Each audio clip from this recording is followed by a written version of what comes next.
Next question is, what was the structure like parenting? And what's interesting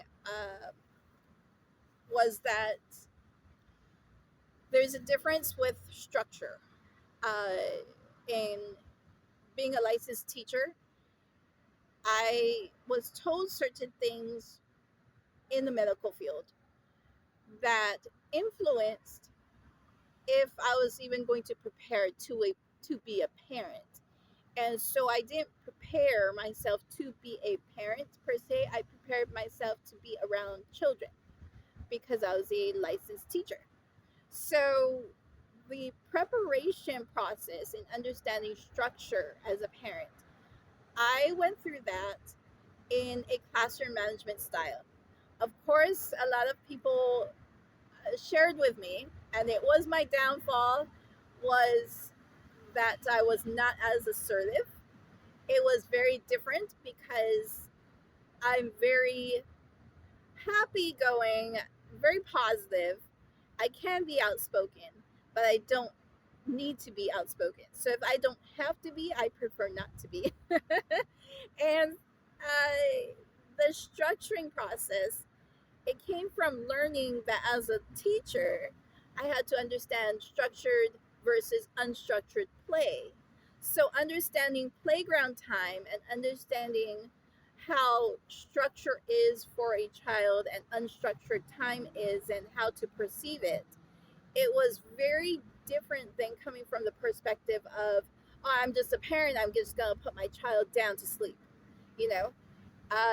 When I went to the doctors and I got a chance to understand what the doctors were saying with every single pregnancy, I learned what I needed to do that was different for each child that would impact what the structure versus unstructure would look like. And I think that paid off a lot more than just being a typical parent that has your own viewpoints and perspectives. Those that do go through formal training, from my understanding, get a grasp on how you really want to practice it out and role play it out or view it and conceptualize it. And it wasn't something that I had to really prepare for because it wasn't about parenting. It was about being there for children. It was just being an adult and what an adult should be doing and what it looks like for an adult to be there for a younger person that's not an adult. So it came with the viewpoint of child development and child psychology. So from that viewpoint, it made it a little bit more about competency and confidence. So what the structure for me looked like when I was married, it was a lot more structured for the developmental process of being a licensed teacher. At this age, this is where the curriculum is. So from 0 to 4 years old, this is where we should be according to this statistic. And this is where the milestones are, and I paid attention very closely to every single milestone. And it was different from 5 years old to 7 years old to 8 years old. Which area are we going to impact? Which goal are we going to have? Which structure are we going to have? Which time frame is going to be unstructured? So it was, I will tell anybody, if you want to know what my home looked like after my first child, um, my daughter had her own little rotational center. Like it wasn't just there's the bouncer and I put the mat over there and I put that over there or move it over there to get it out of the way for the tabletop. You know, I was very structured with, this is baby's area, and it's not just a nursery. It's There's a rotational process.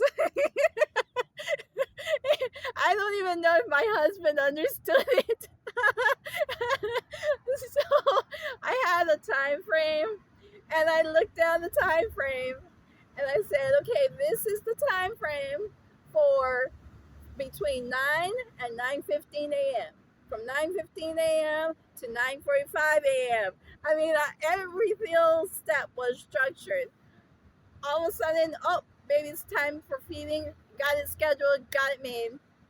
Go and do bottles, come back, and then structure, structure, structure. Oh, you're already tired. Oh, look at the time.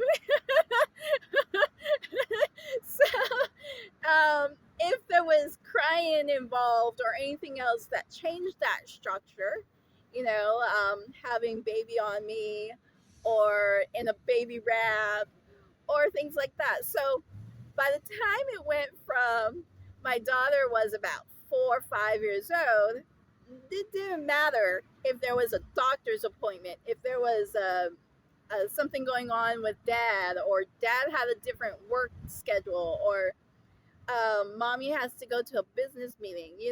There were all of those things that I fit into our little schedule, and I structured it so that these are the times that you do that, and then here's unstructured times. So then you get to put baby down, and all of the things that we already worked on, you can enjoy and let baby play or let little one play. So there was different types of structures and the way and the time given. And so by the time my daughter went into preschool, I was very structured with my business time frame, my teaching time frame, my I gotta drop off baby time frame, phone time call. I was very structured and rigid with my schedule. As opposed to, I'm gonna say, I'm gonna say single parenting structure, because with the divorce process, it wasn't a huge transition because we were already doing everything.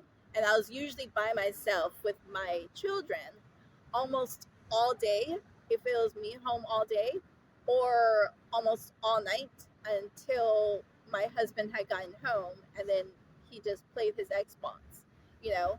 So in those time frames that I had, I already had set the schedule in transitioning my children out from our married life. And so it really worked very, very well.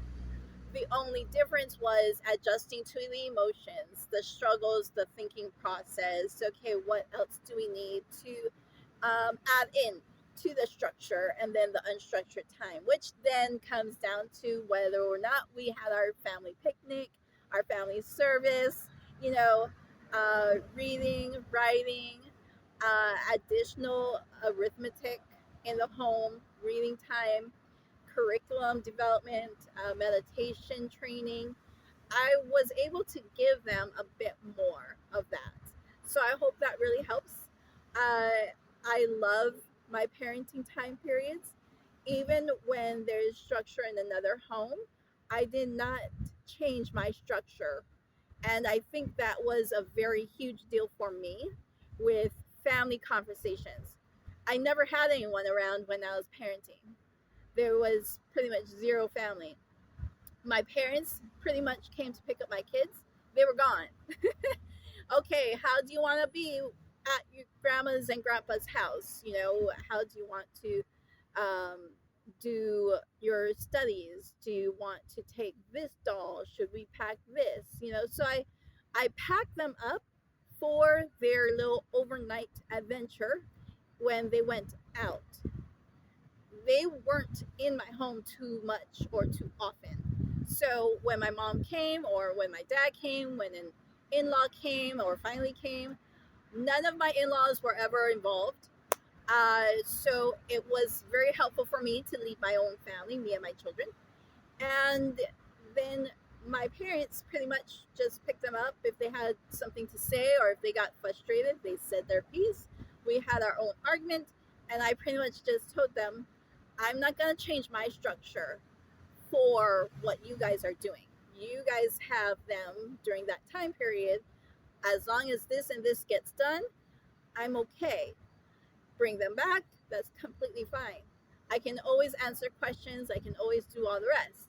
So I never had anyone questioning too much of what I was doing because I was by myself. I was pretty much, while I was married, while I was divorced, I was pretty much by myself parenting. And it suited me very well with my license as a teacher, with my management style, with my process in learning, and of course, all the memories that I have. So I hope that helps anybody that's looking for classroom structure processes. I actually would love to train a little bit more on that. That would be really, really nice.